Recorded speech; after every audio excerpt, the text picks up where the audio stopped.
Hello everyone and welcome back to our channel sensible pharmacist. आज की हमारी video रहेगी ग्लूकोमा बेस्ड डिजीज़ बेस्ड आपकी यूनिट 3 का 4th सेमेस्टर का ये लास्ट पार्ट हो सकता है या फिर किसी किसी में सेकंड लास्ट हो सकता है। एज पर पीसीआई ये सेकंड लास्ट है। तो हम बात करेंगे ग्लूकोमा के बारे में। ग्लूकोमा क्या है? एक डिजीज़ है। अच्छा, इसको हिंदी में हम जानते हैं काला मोतियाबिंद के नाम से। इसकी होता क्या है? तो इसको जनरली इसकी पहचान होती है कि ब्लर्ड विजन यानी कि दिखना कम हो जाए या बिल्कुल भी बंद हो सकता है। तो ऐसा होता क्यों है?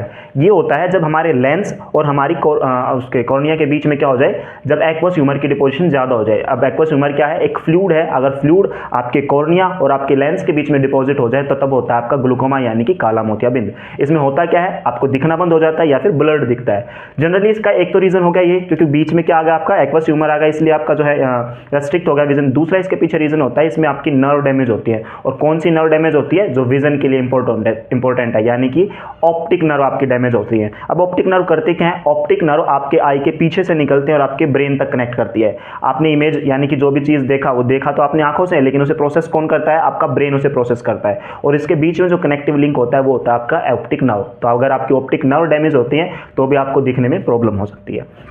हमारे इंडिया के अंदर एवरी ईयर मोर देन 1 मिलियन केसेस ग्लूकोमा के पाए जा रहे हैं। इसका ट्रीटमेंट परमानेंटली तो पॉसिबल है नहीं, लेकिन इसे मैनेज जरूर किया जा सकता है। तो मैनेज कैसे करेंगे? तो जो फ्लूइड बढ़ रहा है या तो उसके सिक्रेशन को कम करें या फिर उसके ड्रेनेज को, उसके आउटफ्लो को हम बढ़ा दें।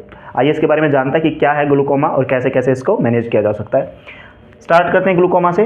मोर than 1 million cases per year in India. As I already told you कि 1 मिलियन से ज़्यादा केसेस इंडिया के अंदर हर साल इसके आ रहे हैं। In all type of glaucoma nerve connecting I and brain वो डैमेज हो जाती है। जो आपकी आई को आपके ब्रेन से कनेक्ट करती है, दैट इज ऑप्टिक नर्व, वो आपकी डैमेज हो जाती है। इसके अंदर इसकी डेफिनेशन देख लेते हैं। It is the optic nerve damage with loss of visual function due to raised या फिर इंक्रीज आईओपी। ठीक है, आईओपी क्या होता है? आपका इंट्रा ऑक्यूलर प्रेशर। आपकी ऑप्टिक नर्व डैमेज हो जाती है, वो नर्व जो आपकी आई को आपके ब्रेन से कनेक्ट करती है, वो जब डैमेज हो जाती है, वो डैमेज होती क्यों है? Due to increased IOP, intraocular pressure के बढ़ने से। और वो प्रेशर बढ़ा क्यों? क्योंकि आपकी आई के बीच में, आपके लेंस के और कॉर्निया के बीच में क्या आ गया? अब एक्वस ह्यूमर आ गया, बहुत ज़्यादा आ गया। नॉर्मली आईओपी होना कितना चाहिए? उस फ्लूइड का प्रेशर होना कितना चाहिए? तो 10 से लेकर 20 mmHg तक होना चाहिए, लेकिन जब इससे ज़्यादा हो जाता है तो प्रॉब्लम होती है। इसको मैनेज कैसे करेंगे? तो हम क्या करेंगे? जनरली आईओपी को ही कम कर सकते हैं, आईओपी के लेवल को कम कर सकते हैं, लोअर कर सकते हैं। कैसे कर सकते हैं? Either decrease production of aqueous humour, कि एक्वस ह्यूमर को हम प्रोड्यूस ना होने दें, या फिर increase drainage of aqueous humour, कि उसका जो ड्रेनेज है उसको बढ़ा दें। देखो डायग्राम में आप यहाँ पे देखोगे कि जो ये ब्लू कलर से मैंने दिखाया, ये आपका वो फ्लूइड है, वो आपका एक्वस फ्लूइड है। या तो इसका हम सिक्रीशन ही रोक दें यहाँ पे, जहाँ से सिक्रीट हो रहा है, आपकी सिलियरी बॉडी में सिक्रीट होता है, या फिर ट्रेबिकुलर आउटफ्लो जो होता है, जहाँ से इसका इसका एक्सक्रीशन होता है, हम उसी को प्रिवेंट कर दें। आप अपनी आंख को ऐसे नीचे से थोड़ा सा नीचे की तरफ झुका के देखोगे, नीचे वाले प्लग को, तो आपको एक छेद दिखाई देता है, वहीं से होता है आपका ट्रेबिकुलर आउटफ्लो या फिर यूनिसैक्रल आउटफ्लो, आपका वहाँ से होता है। वहाँ से इसकी ड्रेनेज होती है, आपकी आई के अंदर जो एक्सेस फ्लूइड होता है वो वहीं से रिमूव आउट होता है। तो उसके थ्रू भी हम क्या कर सकते हैं? आईओपी को कम कर सकते हैं, इंट्राऑक्यूलर प्रेशर को कम कर सकते हैं। दो टाइप का होता है आपका ग्लूकोमा। एक होता है आपका एक्यूट एंगल ग्लूकोमा, दूसरा होता है आपका क्रोनिक ग्लूकोमा। एक्यूट में के अंदर क्या होता है? Shallow anterior chamber. देखो जो ये एंटीरियर चैम्बर है, एंटीरियर चैम्बर यानी कि आपके लेंस के और आपके कॉर्निया के बीच में जो आपका ये जो डिस्टेंस है, ये कंजेस्ट हो जाए, यानी कि ये बहुत कम हो जाए। तो इस वजह से क्या होगा? इसके अंदर जो फ्लूइड है वो ज़्यादा प्रेशर लगाएगा। यानी कि कोई भी आपके पास स्पेस है, कोई भी पाइप है जिसके अंदर आप पानी भर के रखते हो, अगर उसके आप साइज को आप कम करते हो, उसको प्रेस करके, तो उसके अंदर जो लिक्विड है वो उसकी जो है पाइप की वॉल्स के ऊपर क्या लगाएगा? प्रेशर लगाएगा। ठीक उसी प्रकार अगर ये साइज कम हो जाता है, कंस्ट्रिक्ट हो जाता है, तो क्या करेगा? साइड में प्रेशर लगाएगा और उससे आपका इंट्राऑक्यूलर प्रेशर बढ़ सकता है। ठीक है, इस वजह से होता है आपका एक्यूट एंगल ग्लूकोमा। दूसरा आपका क्रोनिक ग्लूकोमा, ये जनरली जेनेटिक होता है। इसके अंदर जनरली होता क्या है? मतलब इसमें इसके अंदर कुछ नहीं होता कि इसका कंस्ट्रक्शन वगैरह कुछ नहीं होता, सिर्फ या तो इसकी प्रोडक्शन बढ़ती है या फिर इसका एक्सक्रीशन कम हो जाता है। तो इस तरीके से होता है आपका क्रोनिक ग्लूकोमा। एक बार इसका आई के डायग्राम में देख सकते हैं, ये आपका ब्लैक कलर से मैंने दिखाया, सेंटर में आपका क्या है? लेंस। लेंस को दोनों तरफ से कौन होल्ड करके रखती है? आपकी जो रेड कलर वाली आपकी आइरिस।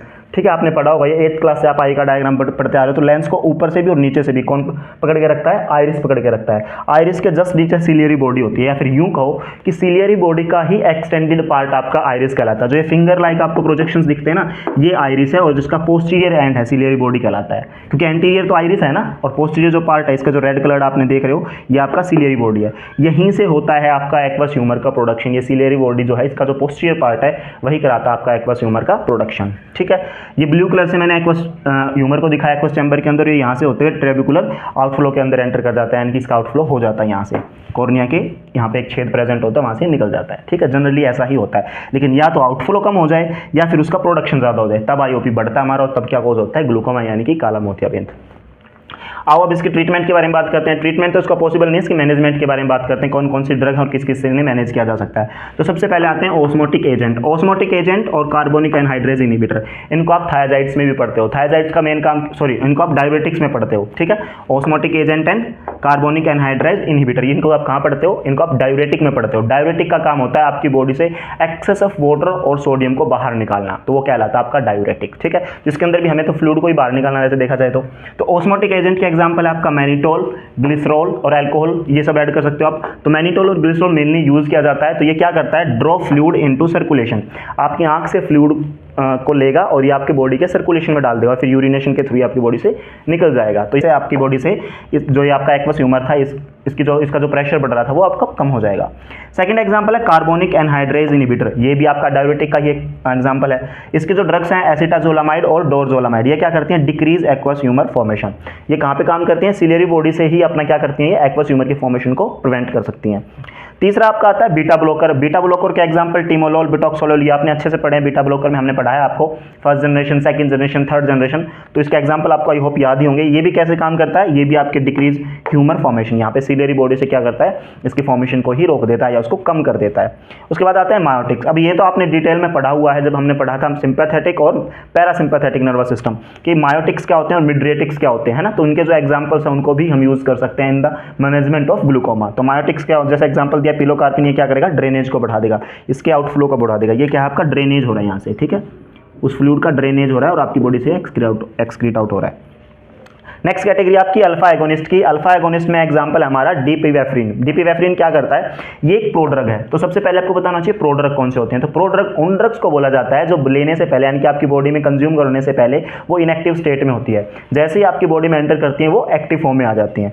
ठीक है, अब जब प्रोड्रग को हमने क्या किया, कॉर्निया पे अप्लाई किया, कॉर्निया को जैसे उसने पेनिट्रेट किया, किस में कन्वर्ट होगी, एड्रेनलिन में कन्वर्ट होगी, और एड्रेनलिन में कन्वर्ट होने के बाद उसने अपना फंक्शन परफॉर्म किया। एड्रेनलिन बीटा अल्फा एगोनिस्ट आ गया ना हमारा।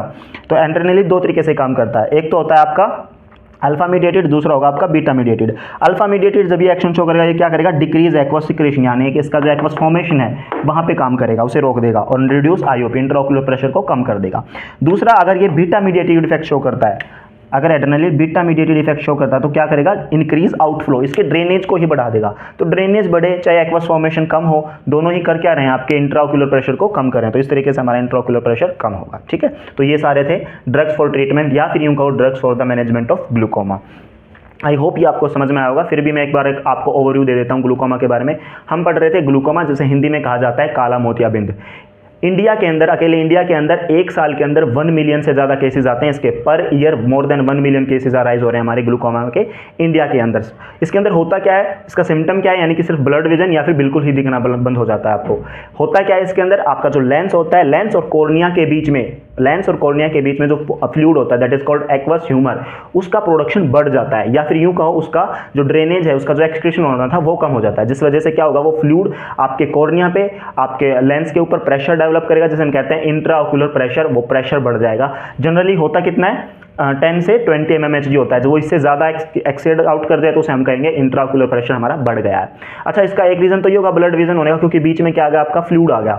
दूसरा रीज़न इसका होता है कि ऑप्टिक नर्व को डैमेज कर देता है। अब ऑप्टिक नर्व करते क्या है, ऑप्टिक नर्व आपकी कनेक्ट करती हैं आपकी आई को आपके ब्रेन के साथ, तो उनके बीच में जो कनेक्शन है वो ऑप्टिक नर्व की वजह से होता है। अगर ऑप्टिक नर्व डैमेज होगी तो सिग्नल पहुंच नहीं पाएगा आपकी आई से ब्रेन के पास कि आप क्या देख पा रहे हो। ठीक है, तो उसकी वजह से भी दिखना बंद होता है।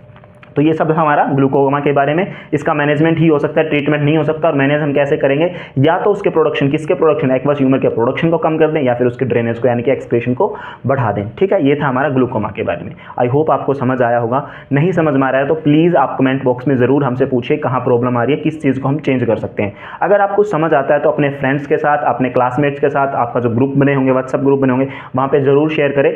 एंड मोमेंट पे आपको ये 1 मिनट जो शॉर्ट होते हैं वहाँ पे ये वीडियोस बहुत हेल्प करेंगे, रिवाइज करने में बहुत हेल्प करेंगी। सेमेस्टर के पॉइंट ऑफ व्यू से तो इंपॉर्टेंट है ही, साथ के साथ ही आपके जितने भी कम्पिटेटिव एग्जाम होते हैं, either it is entrance exam और किसी भी कम्पिटेटिव एग्जाम की आप तैयारी कर रहे हैं, तो वहाँ पे भी हेल्पफुल होते हैं, क्योंकि हम प्रोवाइड करते हैं कंसाइज मैटर, पूरा मैटर और कंसाइज फॉर्म में आपको एक जगह मिल रहा है। आपको पूरी बुक रीड आउट करने की जरूरत नहीं है, क्योंकि रिवीजन के टाइम पे हम इतना नहीं पढ़ पाते हैं। तो इसलिए आपको अगर कंसाइज मैटर मिल जाए तो इससे अच्छा क्या ही हो सकता है। तो हम आपको pharmacology, chemistry as well as कोग्नोसी और आने वाले टाइम में सूटिक्स के भी ऐसे ही कंसाइज नोट्स आपको प्रोवाइड करेंगे। अब तक हमारे सेंसिबल फार्मासिस्ट चैनल से जुड़े रहने के लिए आपका बहुत बहुत धन्यवाद। Thank you so much.